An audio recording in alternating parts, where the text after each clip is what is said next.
ത്രിയേകദൈവത്തിൻ്റെ അതിപരിശുദ്ധ നാമം വാഴ്ത്തപ്പെടുമാറാകട്ടെ. കർത്താവിൽ വിശ്വാസികളുടെ സമൂഹമേ, നിങ്ങളേവരെയും വളരെ വിനീതമായി പ്രഭാതവചനത്തിലേക്ക് സ്വാഗതം ചെയ്യുന്നു. ഇന്നത്തെ ചിന്താവിഷയം: ബന്ധങ്ങൾ നിലനിൽക്കുന്നത് സ്നേഹത്തിലൂടെ മാത്രമാണ്. ബന്ധങ്ങൾ നിലനിൽക്കുന്നത് സ്നേഹത്തിലൂടെ മാത്രം ആണ്. ഇന്ന് എടുത്ത വേദഭാഗം പുറപ്പാട് പുസ്തകം 2-ാം അധ്യായം 4-ാം വാക്യം. അവന് എന്ത് ഭവിക്കുന്നുവെന്നറിയുവാൻ അവൻ്റെ പെങ്ങൾ ദൂരത്ത് നിന്നു. ദൈവം മനുഷ്യൻ നൽകിയ ഏറ്റവും അമൂല്യമായ നിധിയാണ് ബന്ധങ്ങൾ. എത്രയെത്ര ബന്ധങ്ങളുടെ സ്വർണ്ണ നൂലുകളാൽ കോർക്കപ്പെട്ടതാണ് നമ്മുടെ ഓരോരുത്തരുടെയും ജീവിതങ്ങൾ. അപ്പനും അമ്മയും സഹോദരങ്ങളും അടങ്ങുന്ന രക്തബന്ധങ്ങൾ, ഭാര്യയും സുഹൃത്തുക്കളും എല്ലാം അടങ്ങുന്ന ഹൃദയബന്ധങ്ങൾ. ബന്ധങ്ങളുടെ മൂല്യം നിശ്ചയിക്കുന്നത് അതെത്രത്തോളം വിശുദ്ധമാണ് എന്നതിൻ്റെ അടിസ്ഥാനത്തിലാണ്. ബന്ധങ്ങളുടെ വിശുദ്ധിയും വീണ്ടെടുപ്പും നൈർമല്യവും എല്ലാം ഉരച്ച് നോക്കപ്പെടുന്നത് കുടുംബം എന്ന ഭൂമികയിൽ ആണ് എന്ന് നമുക്ക് എവർക്കും അറിയാം. അടിമത്തത്തിൻ്റെയും അരക്ഷിതത്വ അവസ്ഥയുടെയും നടുവിൽ പോലും ദൈവനീതിക്ക് വേണ്ടി നിലകൊണ്ട ഒരു കുടുംബത്തെ ആണ് പുറപ്പാട് പുസ്തകത്തിൻ്റെ 2-ാം അധ്യായത്തിൽ നാം കാണുന്നത്. അതാണ് മോശയുടെ കുടുംബം.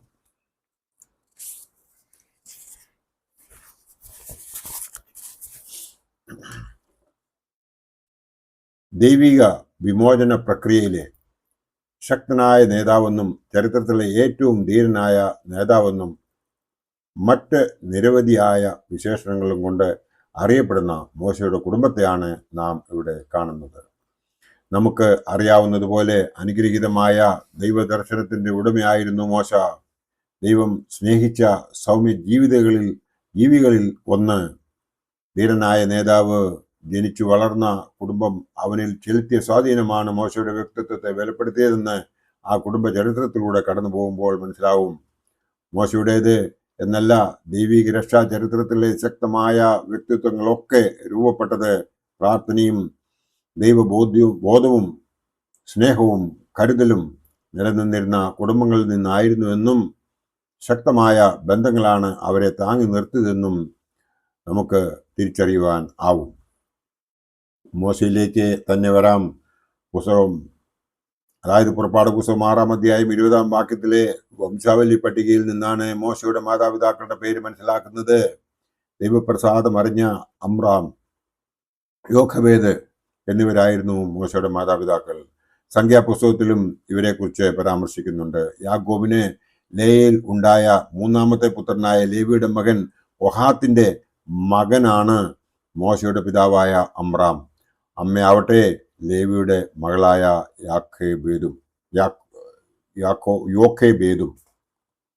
ലേവി ഗോത്രത്തിന്റെ നന്മയും അവകാശങ്ങളും അനുഭവിച്ച് വളരുന്നവരായിരുന്നു അമ്രാവും യോഖേബേദും. അസാധാരണമായ ദൈവിക അവബോധം നിറഞ്ഞു നിന്നിരുന്ന കുടുംബമായിരുന്നു അവരുടേത്. മാതാപിതാക്കളിലെ ആ വൈവിധ്യ അവബോധം മോശയിൽ മാത്രമല്ല മൂത്ത മകളായ മിരിയാമിലും ഉണ്ടായിരുന്നു. പ്രവാചകിയായി അവളെ രൂപാന്തരപ്പെടുത്തിയതും അതുതന്നെയായിരുന്നു. അതുപോലെ 2-ാമത്തെ മകനെ പൗരോഹിത്യ പാരമ്പര്യത്തിന്റെ പിന്തുടർച്ചക്കാരനായും 3-ാമത്തെ മകനെ ചരിത്രം കണ്ടതിൽ വെച്ച് ഏറ്റവും വലിയ വിമോചന നേതാവായി മാറിയതും ആ ദൈവിക അവബോധം തന്നെ ആയിരുന്നു എന്ന് നമുക്ക് മനസ്സിലാക്കുവാൻ സാധിക്കും. അഹരോൻ ജനിക്കുന്ന സമയത്തെ നിമിഷങ്ങൾ കർക്കശമല്ലായിരുന്നുവെങ്കിലും മോശ ജനിക്കുമ്പോൾ അതായിരുന്നില്ല അവസ്ഥ. എബ്രായ കുടുംബങ്ങളിൽ ജനിക്കുന്ന ആൺകുട്ടികളെല്ലാം കൊല്ലപ്പെടണമെന്ന് അപ്പോഴേക്കും നിയമം പ്രാബല്യത്തിൽ വന്നു കഴിഞ്ഞിരുന്നു. സൂത്രി കർമ്മികൾക്ക് വരെ നിർദ്ദേശം ഇക്കാര്യത്തിൽ ലഭിച്ചിരുന്ന സമയം. അങ്ങനെയാണ് എബ്രായ ആൺകുഞ്ഞുങ്ങളെ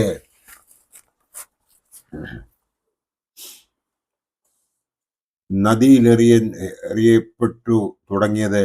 പുറപ്പാട് പുസ്തകം 1-22 അത് എടുത്തു പറയുന്നുണ്ട്.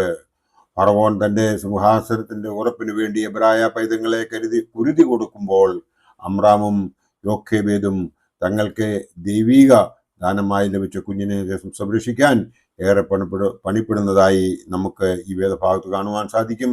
വിശ്വാസത്താൽ രാജാവിനെ ഭയപ്പെടാതെ 3 മാസക്കാലം അവർ കുഞ്ഞിനെ ഒളിപ്പിച്ചു എന്നാണ് എബ്രായ ലേഖനം 11:23 പറയുന്നത്. കുഞ്ഞ് കരയുമ്പോൾ ഒരു തവണ മാത്രമേ അമ്മമാർ ചിരിക്കാറുള്ളൂ. പിന്നീടുള്ള ഓരോ കരത്തിലും അമ്മയുടെ നെഞ്ചിന്റെ തീയാണ്. അതുകൊണ്ട് തന്നെ തൻ്റെ മകന്റെ കരത്തിലും യോഖേബേദിൽ വലിയ നൊമ്പരങ്ങളും ആശങ്കകളും ഉണർത്തി. അമ്രാമാവട്ടെ നെടുവീർപ്പുകളോടെ എല്ലാറ്റിനെയും നോക്കി കണ്ടു. അങ്ങനെ എത്ര നാൾ തള്ളി നീക്കും? ഒടുവിൽ വിശ്വാസത്തിന്റെ കരുത്തുകൊണ്ട് തന്നെ അവർ തങ്ങളുടെ കുഞ്ഞിനെ ഒരു ഞാങ്ങണ പെട്ടകത്തിൽ നൈൽ നദിയിലേക്ക് ഒഴുക്കി വിടുന്നതായിട്ട് നാം ഇവിടെ കാണുന്നു. എബ്രായ പൈതങ്ങളുടെ കുരുതികളമായി മാറിയ നൈൽ നദിയിലേക്ക് തന്നെ ഒന്നുകിൽ മരിക്കുക അല്ലെങ്കിൽ ജീവിക്കുക, രണ്ടും ദൈവഹിതം. പക്ഷെ ഫറവോയുടെ കിങ്കരന്മാർ കുഞ്ഞിനെ നദിയിലേക്ക് വലിച്ചെറിയുന്നത് കാണുക വയ്യ തന്നെ.